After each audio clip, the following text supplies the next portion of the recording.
안녕하세요. 저는 며느리 때문에 이곳에 글을 쓰게 되었습니다. 65년 동안 살아온 삶의 이야기를 쓰라면 평범해서 쓸 내용이 하나도 없었는데 며느리와 함께한 에피소드를 써보라고 하면 책 한 권을 금세 쓸 수 있을 만큼 할 말이 참 많답니다. 그래서 이제 아주 솔직한 나의 이야기를 풀어보도록 하겠습니다. 여러분들이 끝까지 들어주시리라 믿고 열심히 써보겠습니다. 중간에 뒤로 가기 버튼을 눌러서 중단하지 말아주시길 부탁드립니다. 저는 찢어지게 가난한 집안에서 7남 2녀 중 네 번째로 태어났습니다. 베이비붐 세대인 분들은 아실 것입니다. 그 당시 그저 제대로 된 교육을 받은 사람이 몇이나 있었을까요? 학교는 중퇴하고 배고픈 삶을 이겨내기 위해 싸울 수밖에 없었습니다. 상태로 잠이 들지 않으면 그날은 하루를 아주 잘 보낸 거였다. 초등학교를 졸업한 나는 일찌감치 집을 나왔다. 집안의 아들들도 중학교에 보내주지 않았는데 넷째 딸인 제가 계륵처럼 존재하자 중학교에 갈 계획은 없었으니 바로 큰 누이가 있는 서울로 올라왔습니다. 그 당시 공장에는 나 같은 어린아이도 일할 수 있어 쉽게 일자리를 얻었었다.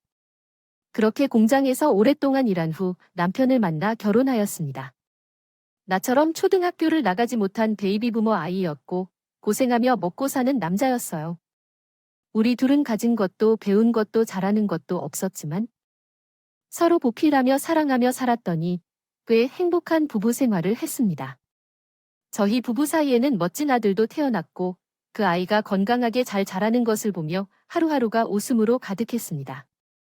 그런 아들을 보며 남편과 저는 한 가지 약속을 했습니다.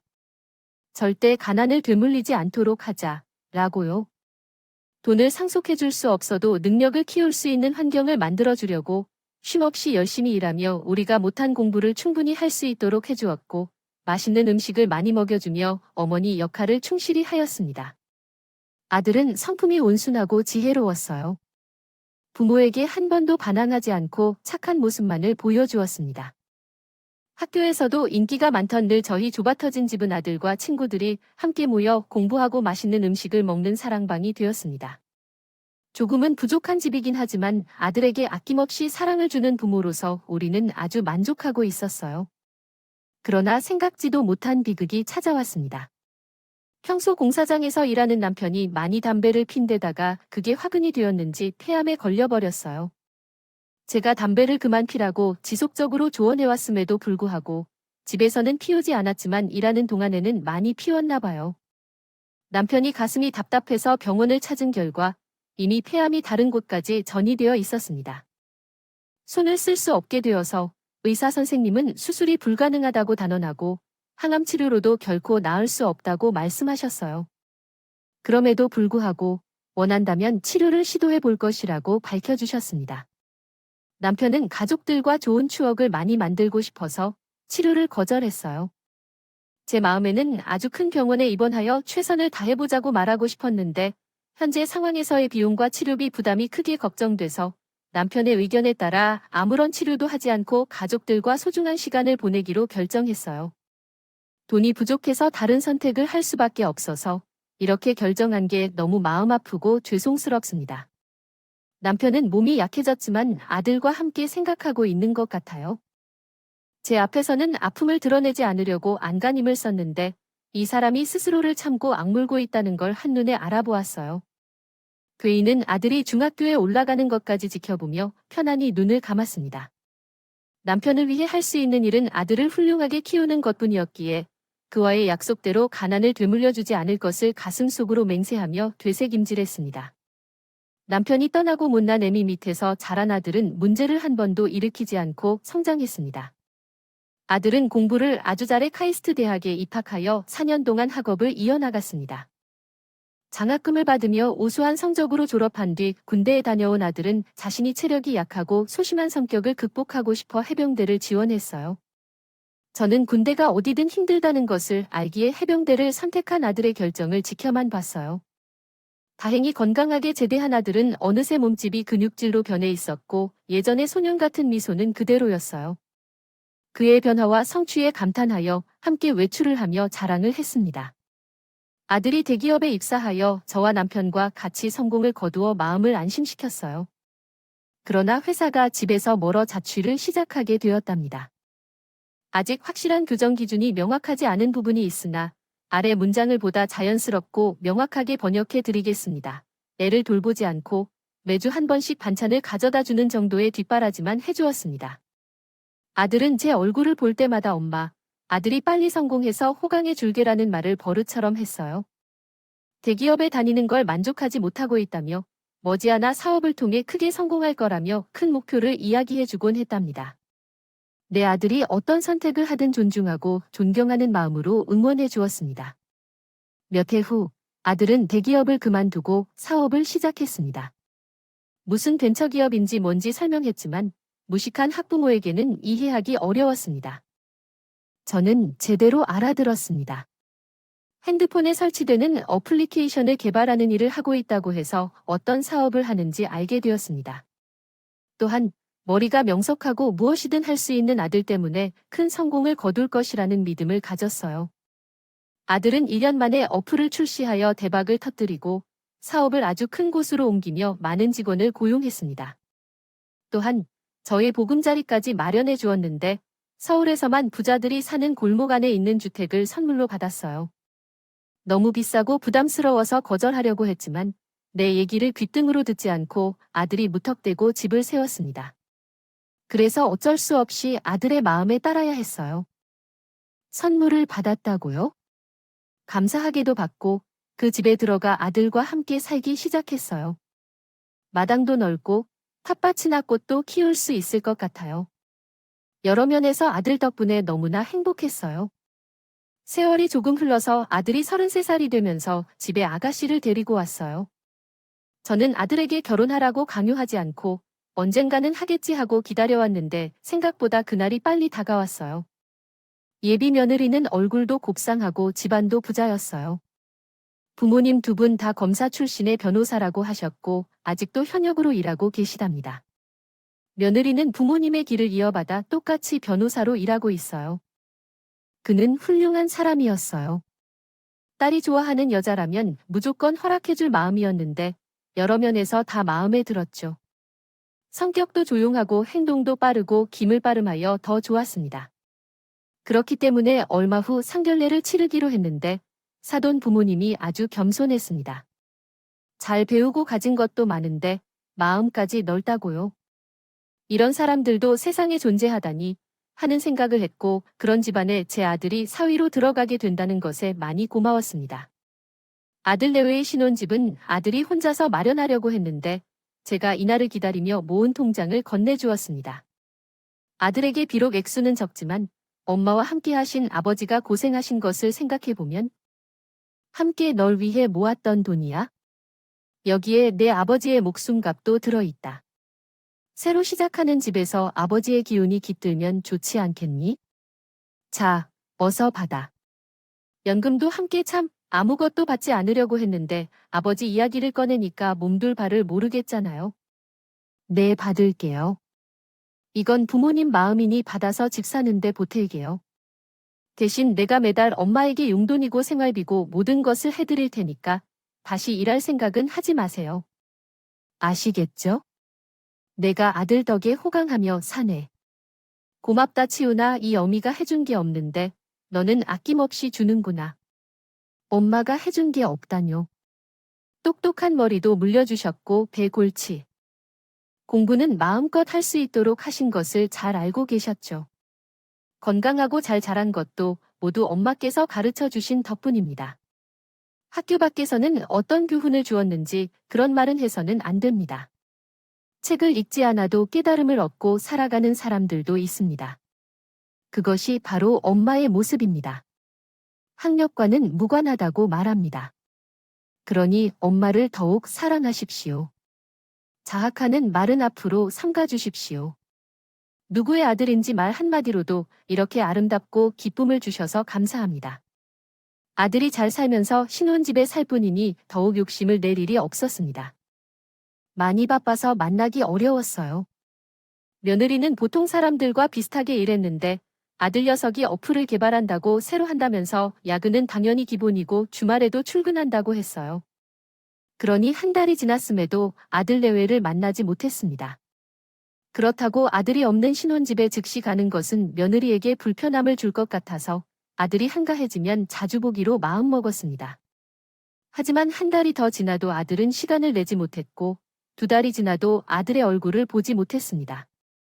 아들은 자기가 없더라도 신혼집에 놀러와도 좋고 며느리와 친해지도록 해도 된다고 했는데 전 괜히 며느리만 있는 집에 찾아가려고 하면 진심으로 시어머니처럼 비춰질까봐 대답만 알겠다고 하고 아들의 신혼집을 찾아가지 않았어요. 그런데 며칠 후에 며느리가 홀로 제 집으로 찾아왔어요. 아들은 여전히 바빠서 시간을 내지 못하고 있다고 해요. 혼자 와서 놀러 왔다고 했어요. 어머님, 오랜만이에요. 왜 우리 집에 오지 않으셨나요?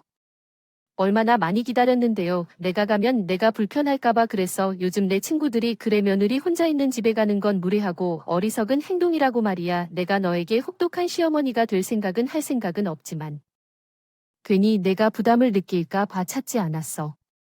어머님, 제게 너무 조심하려 하지 마세요. 그냥 딸 하나 생긴 것으로 여기세요. 엄마와 딸이 함께 있는 건 눈치 볼 일이 아니에요. 어머님이 그렇게 생각하면 저는 많이 어머니 집에 올 테니까요. 그래도 괜찮죠? 당연히 괜찮지요. 넓은 집에서 혼자 적적하게 있다 보면 사람이 그리워지거든. 색이 내가 여기에 들어오니 벌써 온기가 다르네요. 덕분에 제 발로 찾아준 며느리, 덕분에 주말 오후를 재미있게 보낼 수 있었습니다. 며느리와 단둘이 보낸 첫날은요. 흐뭇하고 행복했어요. 진짜 딸이 태어난 것 같은 기분이었죠. 앞으로의 만남이 기대되었고 일주일 후에 다시 며느리가 혼자 찾아왔어요. 지난주보다 더 가까워진 것 같아서인지 애교를 부리는 걸 봤죠. 엄마, 밥 줘. 엄마, 정말 너무 먹고 싶어. 아, 맞아요. 우리 새로 온 애가 애교가 많은 아이구나. 맞아요, 엄마. 제가 애교 없이는 못 살거든요. 사실 오빠가 나에게 반하는 이유도 애교 때문이라고요. 그러니 얼른 밥 좀 주세요. 오냐, 우리 딸이 밥 먹고 싶대요. 일단 그녀 12척 환상으로 차리면 되겠네요. 앉아서 좀 쉴게요.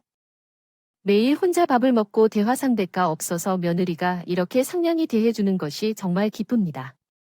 그리고 아들은 전날 밤새 일하고 들어와서 늦잠을 잔다며 혼자 왔다고 합니다. 아들과는 매일 전화로 소리는 잊지 않고 있지만 얼굴을 2달 이상 못 보니 잊어버릴 것 같았어요. 그래서 빨리 엄마한테 가지 않으면 혼불 내겠다고 장난기 이어서 말했습니다. 며느리는 매주 꼭 찾아오고 아들 녀석은 한 달에 한 번씩 며느리와 같이 올 수 있었어요. 이렇게 자주 자녀들과 함께 시간을 보내니 이제야 삶의 맛을 느끼게 되었어요. 아들은 부모님의 사랑스러운 모습을 보면 먼저 떠난 아버지와 제 모습이 떠올라요. 재미도 있었어요. 아들이 결혼한 지 넉 달이 지난 후에 며느리와 저는 더 가까워졌습니다.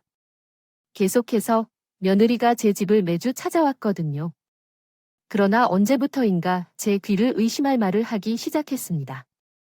그동안 좋은 사람으로 생각해왔는데 며느리는 제가 알던 모습 말고도 다른 모습을 보이더군요. 제 집에서 같이 텔레비전을 보고 있었는데 연예인들이 대화할 때마다 영어를 섞어 쓰어 알아들을 수 없다고 했어요. 그래서 며느리에게 물었습니다. 지금 그 연예인이 뭐라고 한 거니? 팩트가 무슨 뜻이냐고요. 며느리는 놀랐다는 표정을 지으며 고개를 천천히 돌렸다. 어머니, 지금 사실을 모르신다고 한 건가요? 팩트는 사실을 뜻하죠.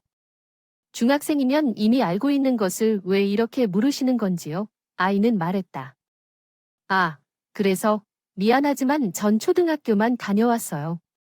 그래서 영어 하나도 몰라요. 머리를 갸우뚱거리며 말했다. 어머니는 유머를 너무 심하게 했다. 제 아들이 카이스트 출신이라 어디서 저런 국중을 긋지? 그녀는 속으로 생각했다. 다시 말을 이어갔다. 그래서 나도 다시 초등학교만 나와서 가난한 삶을 살았답니다. 며느리는 온실내 화초처럼 자라고 있었다. 어렵게 살아온 내 이야기를 듣고 믿지 못하는 표정을 짓더라. 그러나 안타까워하거나 연민하는 것이 아니었고 어떻게 사람이 그런 환경에서 살아갈 수 있는지 의심하며 경멸하는 눈총이었다. 제 학력을 알게 된 며느리는 그 이후로 많이 변했어요. 제가 만만하게 보였는지 무시하는 발언을 곧장 했다. 어머님, 국적이시면 한글은 다 아시죠? 우리 심심한데 받아쓰기나 해볼까요? 뭐, 받아쓰기. 예를 들면, 세아가 내가 국적이라고 해도 한글은 잘 다 쓸 줄 알아요. 지금 약 올리는 거니? 놀리는 거야? 그냥 어머님 수준이 얼마나 되는지 궁금해서 해보려고 했는데 좀 찝찝하잖아요. 제가 변호사라면서 시어머니가 국적이라고요? 신경이 거슬린다고요.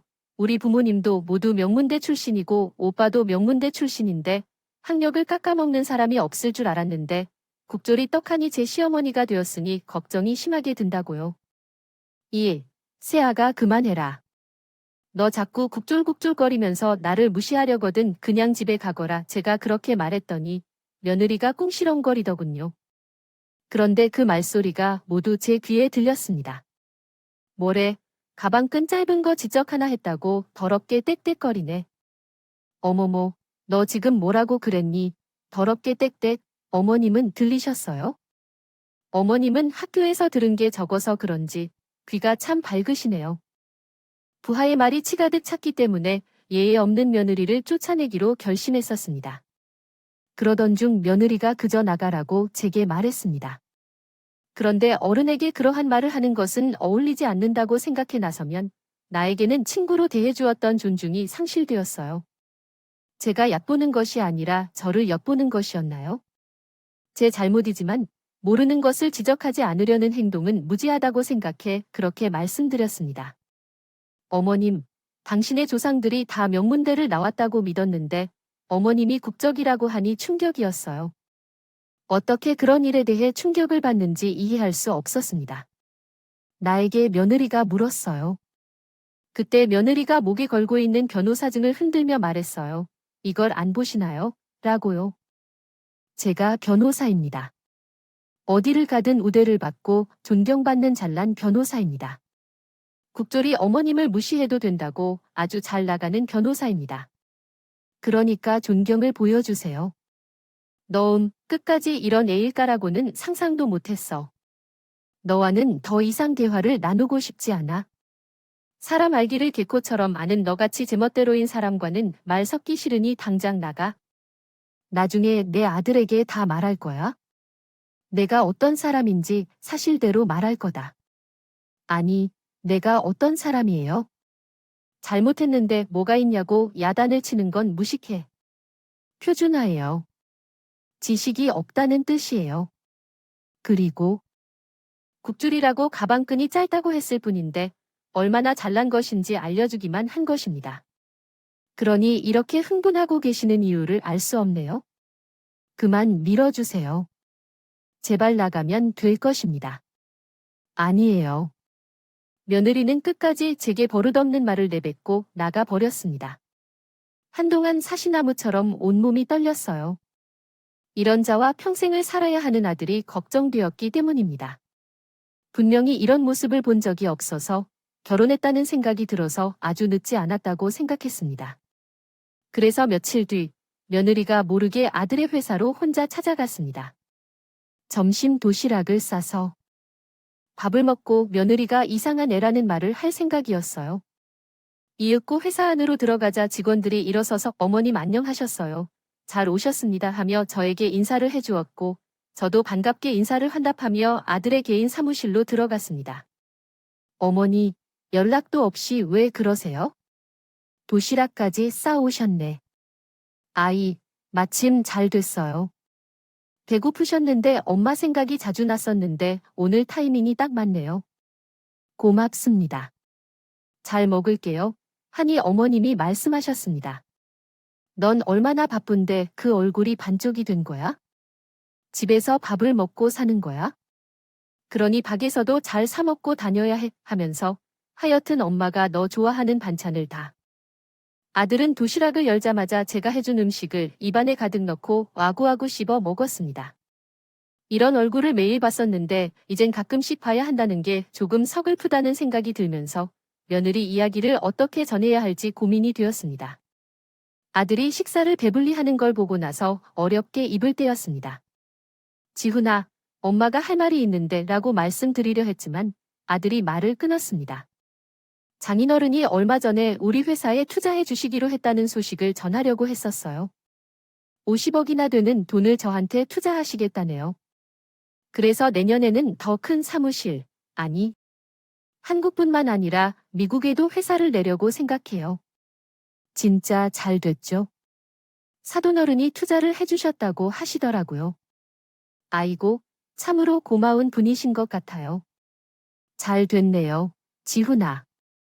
방금 무슨 말씀 하려고 하셨는지 제가 다 들으려고 했는데 갑자기 떠올라서 엄마 말을 자르게 되었네요. 저는 아들에게 큰 투자를 해준 사돈을 생각하고 아들이 더 잘 될 미래를 상상하며 며느리 이야기를 하지 않기로 했어요. 아니에요. 니처가 우리 집에 자주 와서 재미있게 잘 놀고 간다고 친딸처럼 살갑게 대해줘서 아주 좋다고 말하려고 했어요. 집사람 성격이 좋으세요.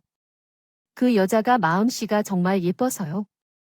결혼을 결심했다고 하니 애교도 많고 말도 싹싹하게 잘하고 그리고 얼굴까지 예쁘잖아요. 게다가 제가 없어도 엄마한테 찾아가 딸 노릇을 하니 얼마나 좋겠어요. 안 해복이 없는 것 같아요. 저는 마지못해 맞는 말이라고 대답했고 그리고 몇 마디 대화를 나눈 뒤에 아들이 바쁘다며 빈 도시락을 챙겨 아들 회사에서 불러왔어요. 며칠 뒤에 주말이 되자 며느리와 아들이 같이 제 집에 들러왔습니다. 아들은 밥을 먹고 잠시 쉬다가 회사에서 연락이 와서 급하게 나가버리고 다시 며느리와 남게 되었습니다. 며느리는 가만히 있는 저를 보며 비웃는 듯한 미소를 짓더군요. 어머니, 며칠 전에 회사에 다녀오셨다면서요. 거기 가서 저가 곡졸이라고 놀렸다고 일러 바치려고 가셨어요. 그런데 일러 안 하고 오실 거라 생각했지 왜 그냥 오셨을까요? 이에 세아가 그만해라. 학력 이야기에 우두커니 말하지 마세요. 그 웃음 좀 참으세요. 저는 당신과 잘 지내보고 싶은데 이러면 화가 납니다. 제발 조금 더 조심해주세요. 어머니, 우리 아빠가 그 사람에게 투자해줬다는 얘기를 듣고 너 극적인 이야기를 안 하시는 거죠, 맞죠? 구비졸이라고 해서 꼼짝 못하고 날뛰는 줄 알았더니 그래도 기본 예의는 갖춰 있으셔서 알겠어요. 어머님, 이제부터는 절대로 놀리지 않을 거예요. 말을 마치도록 해주세요. 제발 부탁드립니다. 아빠가 우리를 위해 투자를 해주셨으니 어머님도 뭔가 해주시면 안 될까요? 뭘 하라는 거야?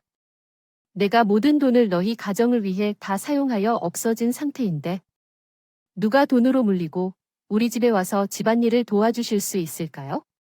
그분이 모르게 낮 시간에 청소, 빨래, 반찬 등의 다양한 일을 도와주실 수 있습니다. 아빠는 그분의 성공에 책임을 질 생각인데 어머님도 저를 위해 뭔가 해주시면 공평하지 않을까요? 며느리의 어조는 누구나 보기에도 저를 얕보는 것 같고 예의 없는 어조였습니다. 그런데 무모하게 상대하고 싶었었어요. 하지만 아들을 생각하니 그럴 수 없겠다고 생각했어요. 아들에게 많은 것을 해줄 여유도 없었고 능력도 없었기 때문에 조용히 입을 다물기로 결정했습니다. 어머니께서 왜 대답을 안 하시는지 알겠네요. 우리 집에 와서 식문을 비는 것 좀 부탁드릴게요. 가사 도우미보다는 어머님한테 부탁하면 좋을 것 같아서요. 매일 낮에 2시간씩만 오시면 되니까요. 요즘 저는 변호사 사무실에 나가지 않고 집에서 대기하다가 바로 법원에 가는데 매일 만날 수 있을 거예요. 사돈께서 아들에게 큰 도움을 주셨기 때문에 저도 자존심을 굽히고 며느리의 집에 가서 뭔가 도와주는 게 맞는다는 생각이 들었습니다. 그래서 고개를 숙이며 얼마든지 도와드릴게요. 주었다고 하셨습니다. 다음 날 점심시간에 신혼집에 갔다. 거기에는 며느리가 반갑게 문을 열어주었고 일할 일을 가볍게 말해주며 알아서 끝내고 가면 된다고 했다. 며느리의 태도는 조금 불쾌했지만 아들을 위해서라는 생각으로 청소, 빨래, 반찬까지 모두 처리하고 신혼집을 떠날 준비를 하려고 했다. 그때 며느리가 지갑에서 5만 원을 꺼내어 주었다. 어머님, 택시를 타고 가세요. 받으세요 하며 버스를 타기엔 적당히 걷어서 가도 괜찮다고 했다. 어머니가 오늘 고생했으니 받으라고요. 택시를 타든 버스를 타든 알아서 하시고요. 내일도 같은 시간에 오십시오. 그럼 안녕히 가세요. 거절한 5만 원을 바닥에 던지고 방으로 들어가더군요. 뭘 화를 내기 전에 문을 닫는 바람에 아무 말도 하지 못하고 나왔습니다. 게다가 아들을 도와준 사돈이 생각나서 화를 억지로 참았습니다. 다음 날도 며느리 집에 갔더니 그날은 별로 일이 없었는지 소파에 앉아 텔레비전을 보고 있더군요. 예능 프로그램을 보며 함께 깔깔 웃으며 손가락질로 이것저것 시키는데요. 꽉 물고 청소와 집안일을 다 끝내려고 했는데 며느리가 손가락을 탁탁 치면서 명령했습니다. 여기 좀 와보세요. 소파 밑에는 먼지가 너무 많잖아요. 왜 여기는 청소하지 않는 거예요? 거긴 내가 앉아 있어서 안 했지 뭐야?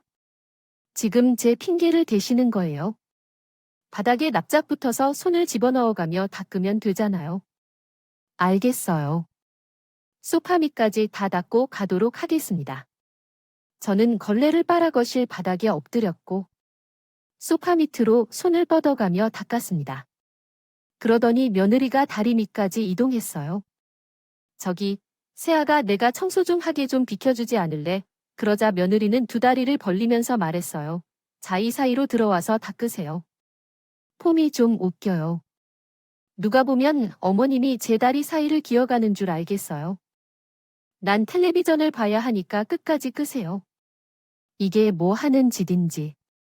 기가 막힐 노릇이었지만 괜히 입씨름 하기 싫어 얼른 닦으려고 며느리 다리 사이에 몸을 넣고 팔을 뻗어 소파 밑을 걸레질했습니다. 그러자 며느리가 자기 발로 제 엉덩이를 툭툭 때리더군요. 어머님, 엉덩이 싫어하시네요. 다행히 곡절도 엉덩이는 토실토실하다고요. 아, 웃겨. 그 순간 나는 더는 참지 못하고 바로 몸을 일으켜 세워 며느리년의 따귀를 날렸습니다. 이 못된 것, 내가 가만히 참고 있으니까 이제 내년 가랑이 사이에 집어넣고 발로 엉덩이까지 때리냐 이 빌어먹으려나. 지금 제가 절 때리신 거예요. 헐, 평생 부모님께도 맞아본 적 없는 뺨을 어머님께 맞아보게 될 거예요. 이래서 사람은 배워야 한다는 말이 나오는 거예요. 국졸이란 무식한 건 알고 있었는데 감정을 제어도 못하고 이런 짓을 하다니. 버리세요. 너, 내가 가만두지 않을 거야. 내 아들에게 너의 본 모습을 탐내게 할 거라고. 이혼시킬 거라고. 너 같은 년을 애지중지 키워놓은 내 부모가 불쌍하다. 어머님, 죄송해요. 제가 잘못했어요. 살림을 제대로 못한다고 이렇게 따귀를 날리시니. 앞으로는 시청에서 똑바로 하도록 할게요. 갑자기 눈물바람으로 헛소리를 하길래. 물은 집인지 물어봤더니 현관문 앞에서 아들이 지켜보고 있다는 것을 알았습니다. 아들은 조금 전 들어온 것 같은데 자초지종을 묻지 않고 며느리의 뺨을 때리고 욕하는 저에게 화를 냈습니다. 어머, 지금 뭐 하세요? 집주인을 때리신 거예요? 라고 묻자 너무 당황해서 말을 더듬었습니다. 치윤아, 내 말 좀 들어봐. 됐어요. 제가 다 봤는데 무슨 변명을 하려고 그러세요? 왜 평일 대낮에 찾아와서 집주인을 괴롭히는 거죠? 엄마는 원래 이런 분이에요 라며 며느리를 괴롭히는 사람이었다고 변명했다. 그 말에 실망해하며 그만 나가주세요 라고 말했습니다. 저는 무슨 말이라도 하려고 했는데 아들이 며느리를 꼭 끌어안고 있는 걸 보니 아무런 말도 나오지 않았습니다. 결국 진실을 말하지 못하고 집에서 나왔어요. 한동안은 제 집에서 홀로 지냈는데 더는 며느리도 부르지 않았고 아들도 연락을 하지 않았답니다. 오해를 풀기 위해 며느리와 크게 싸울 것이고 큰 투자권이 날아갈 것 같아서 머릿속이 복잡해지더라고요. 아들이 사업으로 더 크게 성공해서 유명해지는 것이 꿈이었으니 제가 걸림돌이 되는 것보다 가만히 있는 게 도움이 될 것 같다는 판단이 들었어요. 자식들까지도 부모님들은 제 마음을 이해해 주실 수 있을까요? 어쨌든 저는 며느리가 무슨 짓을 했는지 알아내기로 결심했습니다. 아들 내외는 저와 약 3개월 동안 연락을 끊고 있었어요. 저는 더 오랫동안 연락이 끊길 줄 알았는데 석 달 만에 아들이 전화를 걸어왔습니다. 아들은 지난 일에 대해 이야기하지 않고 곧장 본론을 말했어요. 엄마, 저 지금 사업이 망해가고 있어요. 심각한 문제가 생겨서 큰 돈이 필요해요. 미안하지만 엄마 집을 담보로 대출 좀 받아주실 수 있을까요? 안 된다면 집을 아예 팔아서라도 돈을 빌려줄 수 있어요. 지훈아, 정말 힘든 상황이야. 장인이 도와준다고 했잖아. 그것을 보고 투자를 보류할 생각이신가요? 장인분께서 빠른 개선에 익숙한 분이시군요. 그래도 믿음직한 장인이 이럴 때 나서주면 좋겠지만, 어머니, 내일 은행에서 만나기로 했어요. 집이 어머니 명의로 되어 있으니 함께 가서 대출을 받아주실 수 있나요? 물론 대출금은 제가 다 갚겠습니다. 이지만 어머니가 나서주실 수 없어서 미안하단 말씀을 톡하고 돈을 내는 어머니였다면 얼마나 좋았을까요? 어머님, 그런 말씀은 나중에 해주세요. 제가 현재 회사를 살리려고 전화로 바쁘니 일단 이만 끊겠습니다. 아들이 저에게 많이 미안한 마음이었는지 까칠하게 말하고 전화를 끊었습니다. 그 후 아들의 사업은 완전히 망해버렸습니다. 제 집 대출금과 여러 곳에서 돈을 빌려 해결하려고 했지만 일이 원하는 대로 되지 않아서 막을 내리게 되었어요. 그래서 사무실을 정리하고 다른 일을 찾으려고 했습니다. 아들이 딱하고 가엾게 여겨져서 자주 집으로 불러 밥을 먹이고 위로를 해주었습니다. 지훈이는 자신이 바쁘게 일하며 저에게 소홀했다는 것을 사과했어요. 사업이 망해서야 가장 미안한 존재가 저라면서 눈물까지 흘렸어요. 그리고 지난번 며느리 뺨을 때린 날에는 화를 내어 미안하다고 말했어요. 제세의 자세한 내막을 물으니 대답해 주었더니 자신 같은 불효자가 세상에 또 어딨냐며 자신의 가슴을 주먹으로 때렸답니다. 이처럼 착한 아들에게 아무것도 해줄 수 없네요. 있는 게 없어서 미안할 뿐이었습니다. 그리고 얼마 후에는 며느리와 많이 다퉜는지 며칠만 제 집에서 지내겠다고 짐을 싸웠어요. 제가 설득해서 돌아가라고 해봤지만 아들은 이번 기회에 며느리 성격을 제대로 알았다며 푸념하고 당분간은 며느리 이야기를 꺼내지 않으면 좋겠다고 말했습니다. 그래서 전 조용히 침묵했고 아들이 다른 일을 제기하기를 기다리기로 했습니다. 아들과 며느리는 그렇게 별거를 한 달 넘게 하게 되었고 저는 아무것도 묻지 않고 아들을 곁에 두고 지냈습니다. 따뜻한 밥을 해주는 게 전부여서 마음이 몹시 시리고 아팠습니다. 그렇게 시간은 더 흘러 아들 내외가 별거한 지 넉 달이 지난 후 상황이 심각해질 것 같았습니다. 이때 저는 이혼하는 것이 나을 것 같다는 생각을 했습니다. 그 이유는 며느리가 어떤 사람인지 확실히 알고 있었기 때문에 미련 없이 헤어지는 게 좋을 것 같았기 때문입니다. 그런데 어느 날 며느리가 제 집을 찾아왔습니다. 그녀가 무슨 일로 온 것인지는 모르겠지만 아주 당당하고 무례한 태도로 들어왔습니다. 내 아들은 집을 비워둔 채 다른 곳에 있었기 때문에 그녀와만 이야기를 나누게 되었습니다. 그때 며느리는 나를 위로하듯이 다가와서 말했습니다. 어머님, 제가 어머니 아들을 버리려고 했는데 그냥 가지고 살기로 결심했어요. 아버님께 말해서 투자를 받기로 했어요. 그래서 이 좋은 소식을 전하러 왔는데 아저씨 어디 갔어요? 뭐, 투자가 됐다. 내 아들은 평범하게 잘 일하면서 살고 있으니 아버지에게 어떤 도움도 받지 않을 거야. 뭐예요? 이봐요, 어머님. 지금 일생일대의 기회를 이렇게 날려먹을 거라고요?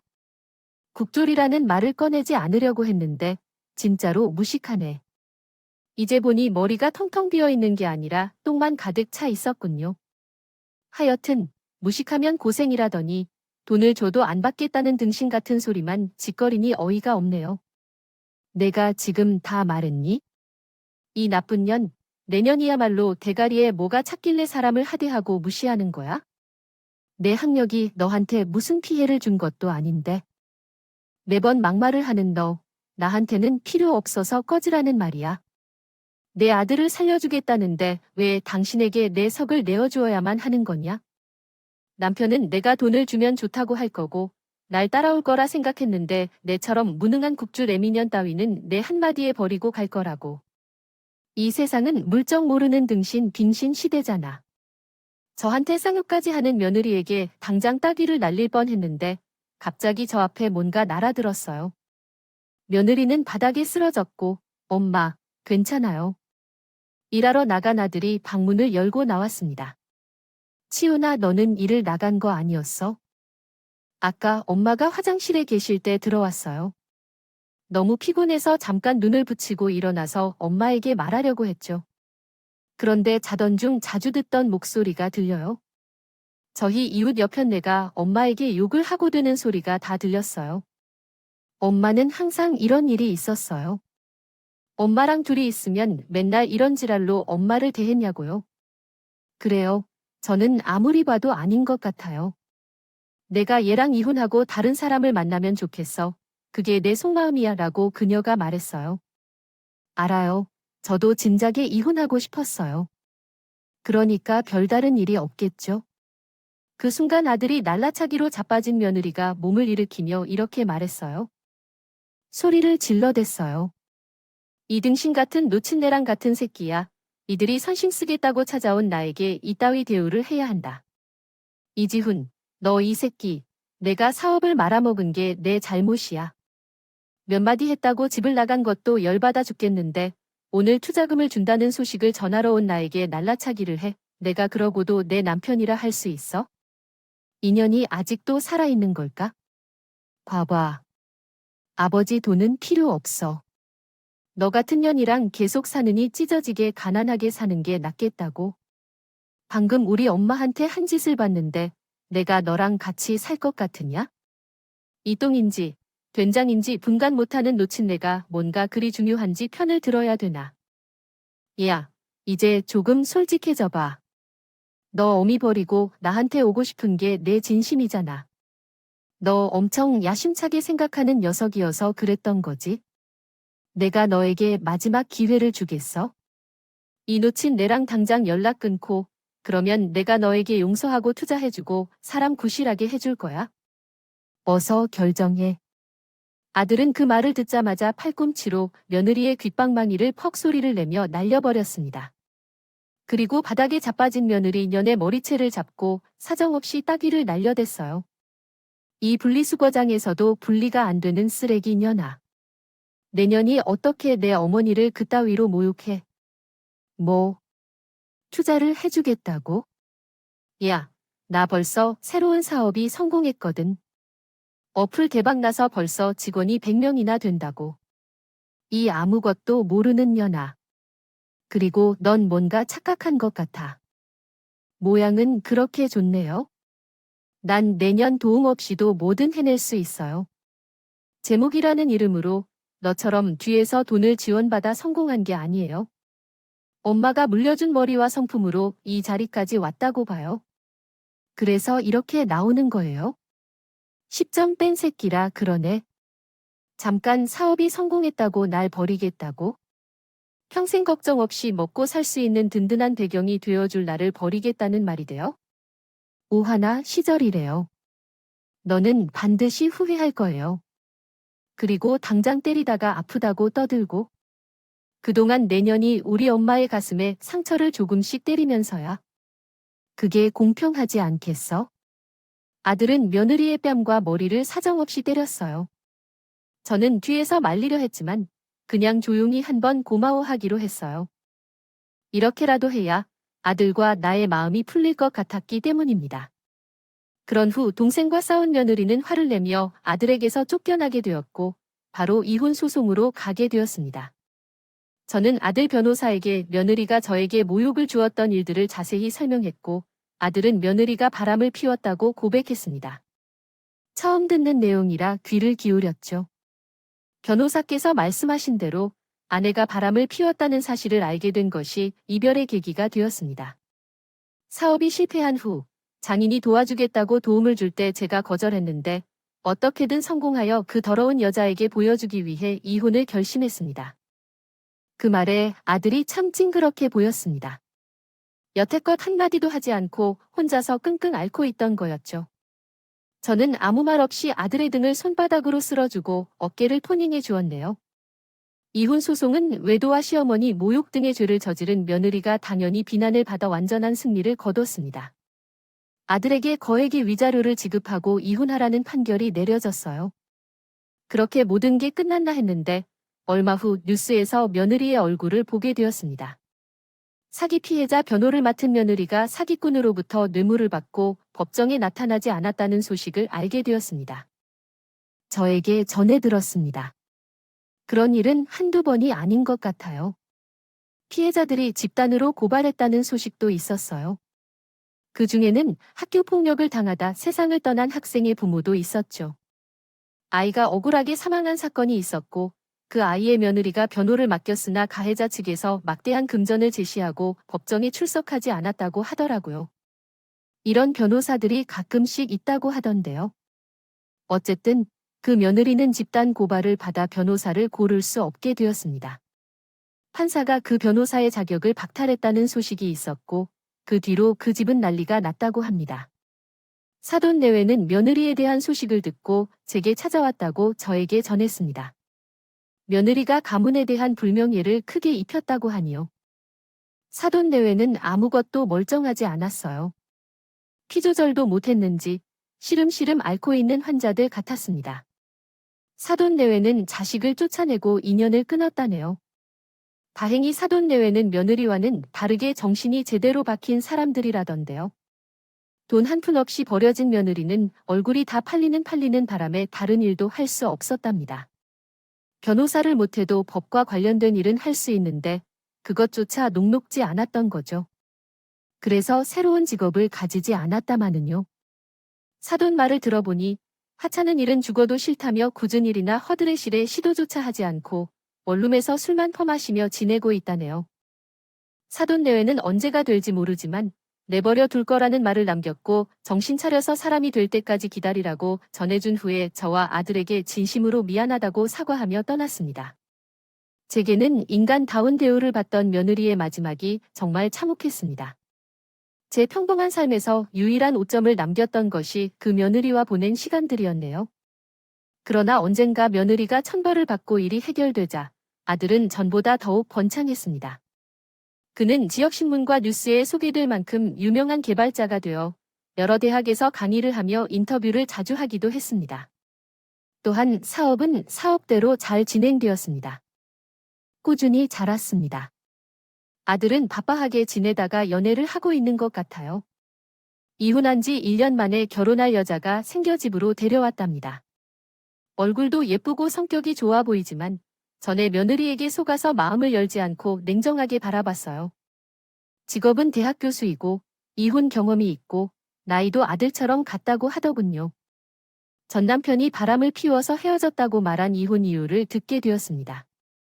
마음이 예상대로 들지 않아서 쉽게 마음을 열고 싶지 않아 이 사람을 보고서까지는 잘 모르기 때문에 결혼을 허락하는 것을 일단 보류하겠다고 했어요. 그러자 예비 며느리는 당연한 것 같다고 하더군요. 말씀하신 대로 어떤 일이든 얼마나 오래 걸리든지 다 기다리겠다고 대답했던 겁니다. 예비 며느리는 자주 혼자 제 집을 찾아왔었는데 친절하고 상냥하게 대해주셨습니다. 그러나 결혼 전에는 누구나 이렇게 하는 거다 판단해서 결혼을 계속해서 승낙하지 않았습니다. 하지만 예상치 못한 상황에 의해 결국 아들을 시집 보내야 할 수밖에 없었습니다. 예비 며느리가 초음파 사진을 건네며 임신 소식을 알렸을 때 그 사진을 볼 때 제 심장이 어떻게 뛰었는지 극도로 놀라 와처럼 내다 말끔히 쓸어버리셨습니다. 전혀 상상하지 못한 일이었기 때문에 놀람은 2배, 기쁨도 2배였습니다. 그래서 결국 결혼을 승낙하게 되었고 새로운 아들을 맞이하게 되었습니다. 신혼집을 얻어 나가게 되었는데 이듬해에 건강하고 더할 나위 없이 손녀가 태어났습니다. 하지만 아들과 며느리가 바빠서 육아를 전적으로 맡게 되었습니다. 넓은 집에서 외로운 시간을 보내다가 손녀를 키우면서는 바쁘게 시간이 흘렀습니다. 현재 글을 쓰고 있는 지금도 손녀를 재우고 조용히 글을 쓰고 있습니다. 요즘 결혼한 여자들이 시어머니를 욕하며 만나서 그렇다고 하는데 그런 행동은 예의 없는 것 같습니다. 제대로 된 마음가짐을 가진 며느리라면 시어머니를 존중할 것입니다. 잘못된 행동을 하지 않을 거예요. 혹시 제 사연을 듣는 시어머니 중 버릇없는 며느리가 있으시면 저처럼 절대 참지 말라고 부탁을 드리고 싶네요. 잘못한 건 그 자리에서 바로바로 혼을 내주시는 것이 가장 좋을 것 같습니다. 전 며느리에게 너무 세게 대해 모든 며느리들이 곱게 보이지 않게 되었어요. 잠시 한탄을 하고 그럼 저는 이만 손녀가 깨서 가봐야겠어요. 모두 행복하시고 즐거운 하루 보내세요. 안녕히 계세요. 오늘 준비한 사연은 여기까지입니다. 재미있게 들으셨다면 구독과 좋아요, 알림 설정까지 눌러주세요. 그럼 저는 다음 사연으로 찾아뵐게요. 오늘도 건강하고 행복하세요. 음악